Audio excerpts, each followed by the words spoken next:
Petit apéro en net. Cool. Pas cool. Non, pas cool. On sort la tapette. On s'installe d'abord. Et toi, tu viens de sortir le bégon. Ah ouais, le bégon, la tapette. Sortez toutes vos blagues d'apiculteurs. Ouais, exactement. Exactement. Il va falloir qu'on parle des Hornets. Ça va pas bien du tout. Sur plein de points de vue. Sur beaucoup trop de points. Il fallait du coup qu'on parle des Hornets. On espère que tout le monde va bien. C'est dimanche. Oh, un petit apéro, ça fait plaisir. Ouais, ça fait jamais de mal. Hein, voilà, c'est pas comme si après c'est su par un Twitch. Tout ça. Et là, le timing était bon. Est bon pour parler des Hornets. Oui. Parce qu'au-delà de leur début de saison que je trouve assez dégueu, là, ils viennent de nous ponctuer une semaine vraiment dégueu. 3 défaites de suite. À la maison. Ouais, dont un back-to-back I2. I2. Parce que à la limite, la première, tu perds à la maison contre les Warriors, certes sans Curry, mais avec KD qui te fait un triple-double et tout. Oui, ça arrive à des gens, ça. Surtout qu'il y avait tout le background d'avant, où les mecs disaient, bon, il y a trop de fautes techniques, cette fois on va jouer sérieux. Tu perds contre les Warriors, lol. Ça arrive à des gens. Ça arrive à des gens bien, des gens qui n'ont rien fait de mal dans leur vie. Tu peux pas vraiment leur tomber dessus sur celle-là. C'est clair. Par contre, putain. Par contre, les Bulls vendredi soir, ça tu perds en prolongation contre Chicago. On aime bien les Bulls. Non, c'est interdit ça. Mais normalement, c'est interdit. Non, c'est interdit. Non, mais je veux dire, juste je souligne, Chicago se bat un petit peu. Ah oui, non, ça se bat. Chris Dunn, Mark Cannon. Tout ça, Robin. Comment Bobby. Voilà, exactement, Bobby, même Nico. Robin. Voilà, exactement. Ça se bat, ça se donne, mais c'est très plafonné en termes de talent. Et puis, putain, tu dois battre les Bulls.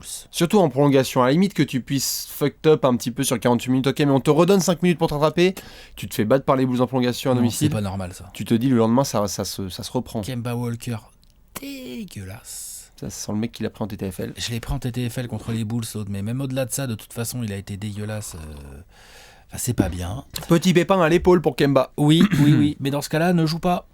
Non mais alors à ce moment-là, c'est pour ça qu'on va ouvrir. Repose-toi. Vous inquiétez pas, on va ouvrir Bien sûr, il y a eu des blessures. Tous les petits dossiers sur les Hornets. Il y a plein de choses à dire sur les Hornets, mais clairement, tu perds à la maison contre les Bulls le vendredi, donc et le samedi en back-to-back, tu reçois les Lakers. Qui pareil se battent, etc. Mais tu dois battre les Lakers. Tu dois gagner. Putain. Surtout que dans les deux cas, t'as du bon Dwight. Qui fait le taf. L'autre c'est sa semaine d'anniversaire. Souvent il fait le boulot. Hein. Si tu gagnes pas, si les Hornets gagnent pas contre les Bulls ou les Lakers, quand Dwight fait des bons gros double-double. C'est complicado.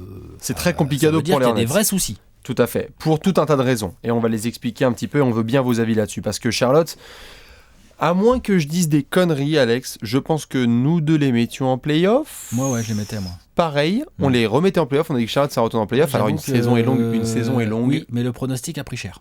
Le pronostic a pris cher. Le pronostic a du plomb dans l'aile. Après, ça reste que du pronostic. Ce n'est que de la. Il a du bégon dans la gueule. Je le répète, les pronostics. Ça vaut ce que ça vaut. Ça vient, en janvier tu as une streak et ça repart. C'est la finalité, et donc tu peux pas juger que là-dessus. Mais sur la manière, c'est mal parti. Quand il n'y a pas de manière, on fait un apéro, et donc du coup, il fallait qu'on parle de Charlotte. Comme on vient de vous l'expliquer, il y a ce contexte-là par rapport aux défaites et aux victoires. 3 victoires sur les 10 derniers matchs. 6 défaites sur les 7 derniers matchs, si je dis pas de bêtises. Il y a juste une petite win comme ça qui passe, mais sinon c'est assez crac-crac, soit à domicile en déplacement. C'est surtout à domicile en fait. Le calendrier était pas facile. Sauf les 2 derniers matchs qui auraient dû être gagnés. Mais d'habitude à domicile, tu sais, il y a au moins 1 ou 2 games où t'as genre le public qui est là, genre ouais, t'as Kemba qui fait un Kemba game. Normalement, tu peux t'attendre à ça. Et là, le problème, c'est que Charlotte est en train de se faire taper par du monde. Pour vous donner une idée, Brooklyn est passé devant Charlotte, là au classement. Ah non, mais il y a. Non, mais tu vois, je dirais. Il y a Atlanta et les Bulls derrière eux, à l'est. Il y a Atlanta, les Bulls et c'est tout. Je crois que c'est tout. Je crois que t'as que Atlanta et les Bulls derrière toi aujourd'hui. Probablement, ouais. T'es à 9 victoires pour genre 15 ou 16 défaites. 9-16 ils sont, ouais. Voilà, et moi je te dis, il y a que Atlanta et Chicago derrière. Et ben ma foi. Il me semble, hein. Oui, tout à fait. Tout à fait, puisqu'il y a Orlando. Il y a Orlando aussi qui caca. C'est crade. C'est pas normal. C'est crade. Et pour tout un tas de raisons. Et donc d'abord, on doit ouvrir le premier aspect qui est celui des blessures. Il y a beaucoup de joueurs dans l'effectif qui ont des pépins.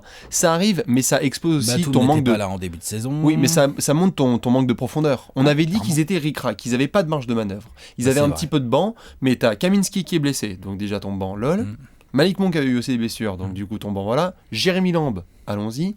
Nico Batum qui est revenu, mais Nico, on va en parler, on va lui faire une section parce que Nico ça va pas et on est certes des chauvins, mais on est capable aussi de taper quand ça va pas. Kemba et Paul. Bref, comme tu le dis, c'est limite Dwight. Et puis il y a Michael Gilchrist qui est blessé au coude aussi. Le mec est blessé de naissance. Il est blessé au coude. Ouais. C'est un peu compliqué. C'est un extérieur qui peut pas stretch. Non, c'est ça. Ça devient dur là. Donc quand tu joues à 4 contre 5, déjà c'est dur. Mais alors là, en plus, si les seuls joueurs qui sont. André Robertson, c'est limite un sniper à côté. Oh, je suis méchant, mais... Non, tu peux, il a fait 2-3 bons matchs avec Chris, MKG, il a tellement peur, il ne prend pas de tir à 3 points. Tu peux, offensivement, en 2017, tu peux te dire « Ah, c'est MKG qui shoot, boxe au rebond. Boxer bien rebond. Ouais. Foncez. » Oui, mais tu peux pas en 2017. C'est pas en normal. 2002, tu pouvais encore un petit peu, Non, mais là, c'est tu pas peux, normal. tu peux Surtout qu'en défense, il est bon, mais il est pas non plus... Mais il est pas élite, genre... Là, c'est pas genre Tony Allen, quoi, tu vois. Wow. Hein, on est d'accord. Tout à fait. Et donc ça nous mène à pas mal de blessures et donc des joueurs qui sont pas forcément dans leur rythme. Cody Zeller, on en a à peine parlé, pareil. Hein. En fait, ils sont décimés. Et donc, même s'ils essayent de s'ajuster un petit peu, les seuls joueurs vraiment stables qui font leur production, ce sont vraiment Dwight, Marvin Williams et MKG. Et juste la phrase fait trop mal. MKG, non, il fait pas sa production. Non, mais ce que je veux dire par là, c'est qu'il fait sa production en termes de présence. Ah, pardon. Oui. En termes de présence, c'est. Il a raté MKG des matchs cette année. Il a eu des petites blessures et tout. Il a même pas 20 matchs, je crois. Non, bien sûr. Mais ce que je veux dire, c'est que là, dernièrement, en tout cas, oui, MKG est là, Dwight est là, Marvin est là, et c'est tout, quoi. C'est super flippant.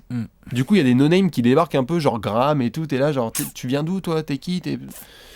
Donc c'est compliqué. Dans la manière, ça va pas du tout. Défensivement, on était habitué à avoir une bonne grosse défense capable en plus. Ils ont le matos pour, on en parlait un petit normalement, avec Dwight Howard, avec Nico Batum, avec MKG, Marvin Williams. Même Jeremy Lamb, il défend quand même un minimum. C'est ça. Normalement, tu dois faire mieux que ce que les Hornets proposent. Et quand t'as pas ton personnel, c'est forcément compliqué. Le pire, c'est en attaque. Le pire, c'est en attaque. Le pire, c'est en attaque parce que t'as plus le mouvement de balle qu'on avait pu apprécier, même l'année dernière, hein, où ils sont pas allés en playoff et tout, ça jouait un peu, quoi, tu vois. Oui. Il y a 2 ans, ils vont en playoff, ça joue. Oui. Et là, non, il n'y a pas le mouvement de balle habituel. En fait, ils encaissent tellement de points qu'ils sont obligés d'attaquer tout le temps sur remise en jeu. Et alors, on adore les systèmes de Steve Clifford dont on va parler un petit peu. C'est pas si mal, hein. C'est pas si mal, mais du coup, tu peux pas avoir les points faciles dont Charlotte a besoin pour vivre, en fait. Parce que quand tu lâches les chevaux un petit peu et que tu peux avoir du Monk, du Lamb, du Kemba et du Nico qui galopent, t'as des points faciles et c'est vital pour Charlotte. Qu'on le veuille ou non, ils sont capables d'être bons en attaque, mais il faut qu'ils aient des points faciles. En exécution, ils ont pas le talent pour. On l'a toujours dit, on avait parlé pendant la preview. Moi, notamment, je m'étais penché un petit peu là-dessus. C'est déjà derrière Kemba, c'est qui le créateur? C'est Nico. Nico n'est pas en forme, donc qui est l'autre créateur à part Kemba dans cette équipe? Yazer. Nico, il est pas en forme. Après, il a eu quand même une sale blessure qui lui a niqué. Parlons de Nico un peu. Toute son entame de saison. Parlons de Nico. Franchement, faut reconnaître. Ah, bien sûr, l'autre en pré-saison, il se fait prendre le coup de bon, entendu, déjà ton camp d'entraînement est pété. Ton camp d'entraînement est pété, donc le temps que tu trouves du rythme, moi je suis persuadé que Nico va finir par monter en régime et va trouver du rythme. Le problème vraiment, c'est que les Hornets n'ont pas ce temps. Ouais, ils ont pas ce temps. Ils vont faire comment les Hornets pour remonter au classement là? Ça va être dur, hein. Ça va être un peu compliqué. Nico, il faut justement qu'on en parle. N'hésitez pas à balancer vos avis là-dessus parce que on a vu 2-3 remarques qui ont été balancées sur les réseaux sociaux un petit peu, notamment sur est-ce que par hasard Nico rejoue là mais il rejoue trop tôt et donc du coup il devrait prendre un break et revenir vraiment. Moi c'est l'impression qu'il me donne c'est quand je le vois sur le terrain. Ouais, parce que tu le sais en plus, nous on après, le connaît. Je suis pas dans sa tête, je suis pas dans son corps. On n'est pas dans sa tête, on n'est pas dans son contrat, on n'est pas dans ses... je sais pas. Il y a plein d'éléments qu'on connaît pas. Mais concrètement, je retrouve pas mon Nico. On retrouve pas notre Nico, ouais, clairement. tout à fait. Et ça se ressent surtout, c'est ça qui est intéressant avec Batum depuis des années, c'est que son body language ne ment pas. Non. Ses décisions sur le terrain ne mentent pas. Quand il n'est pas dans l'improvisation, quand il hésite sur ses choix offensifs et défensifs, il y a un truc qui cloche. Parce que normalement, Nico, genre, c'est limite c'est le premier créateur des Hornets en fait. Kemba c'est le deuxième. Hein. Ouais, mais même Kemba à la création, c'est un scoreur, mais à la création, moi j'aime autant Nico presque. Oui. Je trouve Nico plus complet. Je trouve Nico peut. Et là, il apporte pas ça. Bah, il est un peu sur réserve. Il apporte pas le Nico all around qu'on aime bien, quoi. Qui fait la diff en plus. Le 15-6-6, là, le 15-7-7, quoi, tu vois. Tout à fait. Même au rebond, là. Enfin, Et qui fait la diff surtout, parce qu'on l'a vu, quand Nico fait son boulot, Charlotte devient une toute autre équipe. Ah oui, c'est normal. Donc du coup forcément dans les résultats ça se ressent et il y a un aspect dont on doit parler parce que forcément c'est celui qui fait limite cerise sur le gâteau et malheureusement c'est triste mais c'est comme ça pour ceux qui ont vu la news, c'est Steve Clifford qui apparemment a des vrais pépins de santé et qui s'est donc absenté du banc dernièrement. Là ça fait 3 matchs qu'il est pas sur le banc. Ouais. Il y a le fils de Silas qui est là le fiston qui prend les rênes. Il fait comme il peut le pépère. Hein.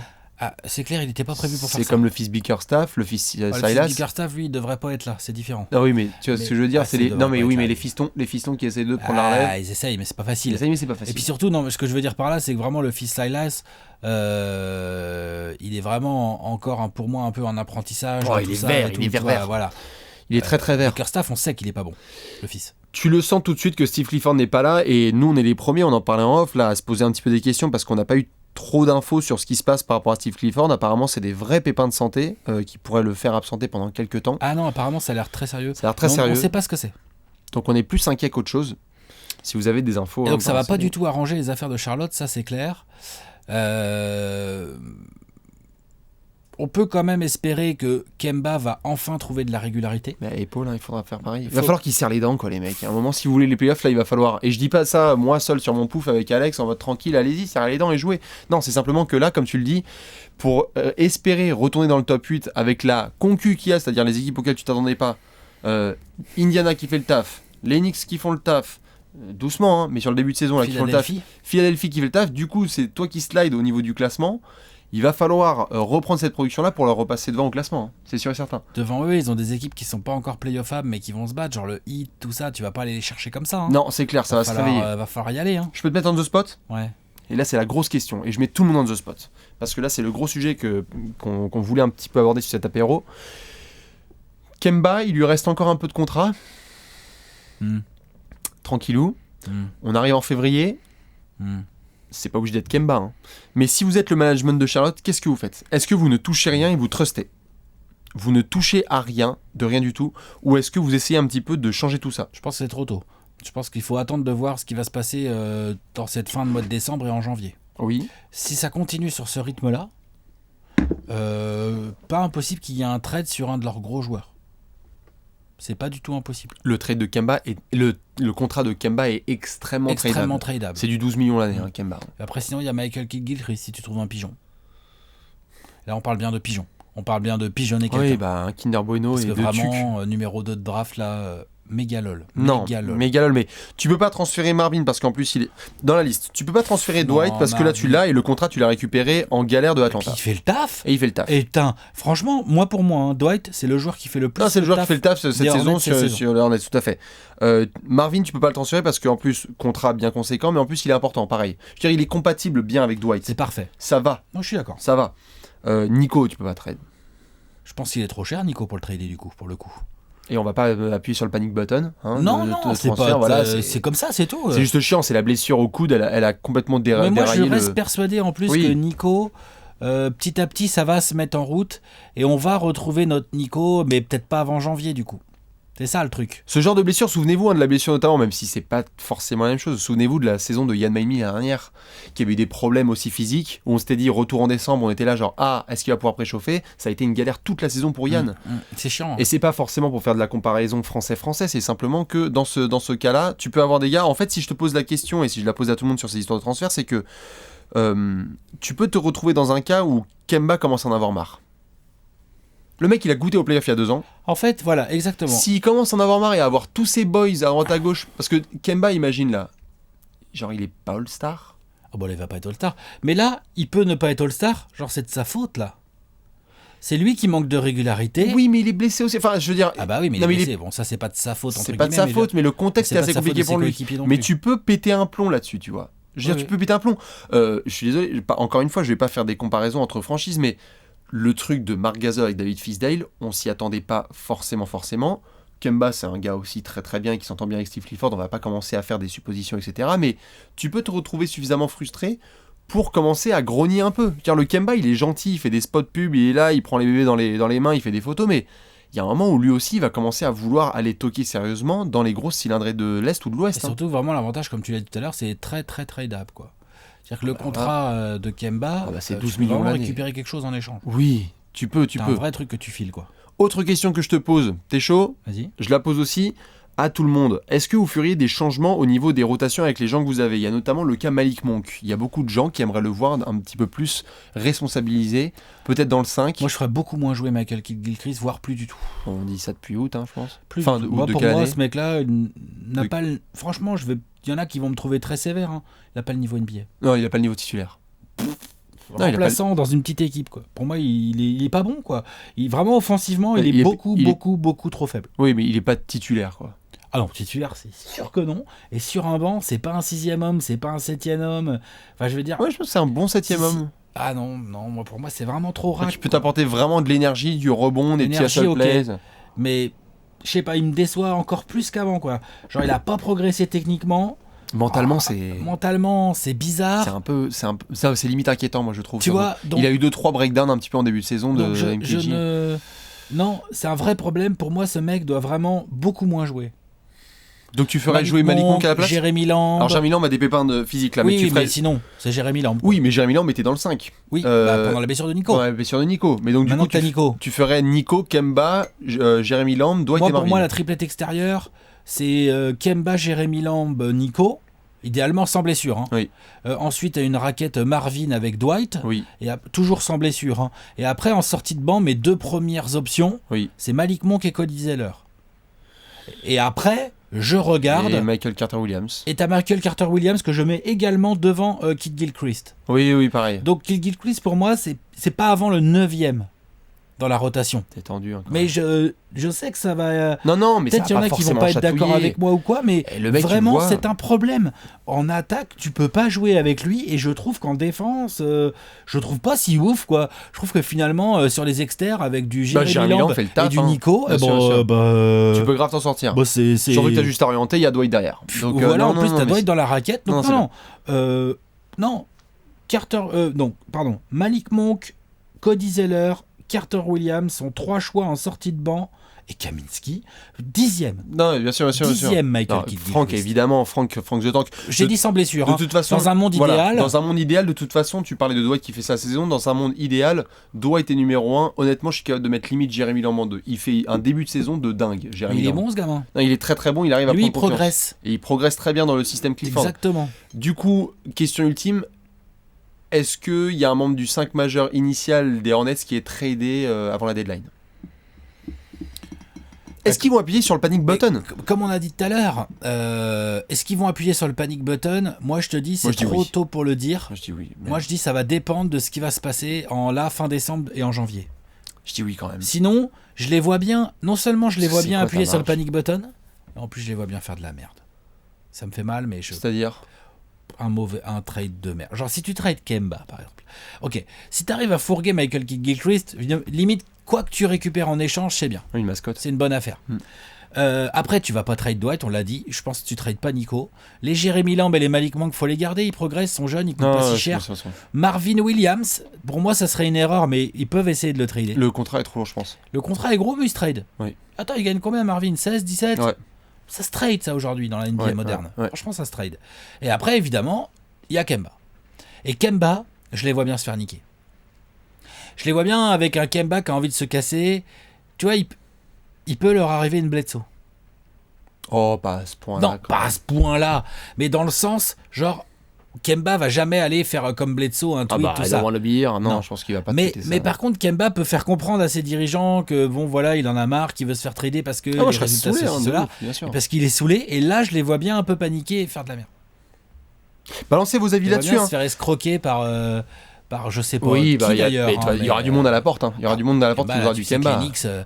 Allô, ouais. On est les Knicks. Kemba, 41 matchs de Kemba. Vous voulez quoi Allez-y en courant. Et n'empêche.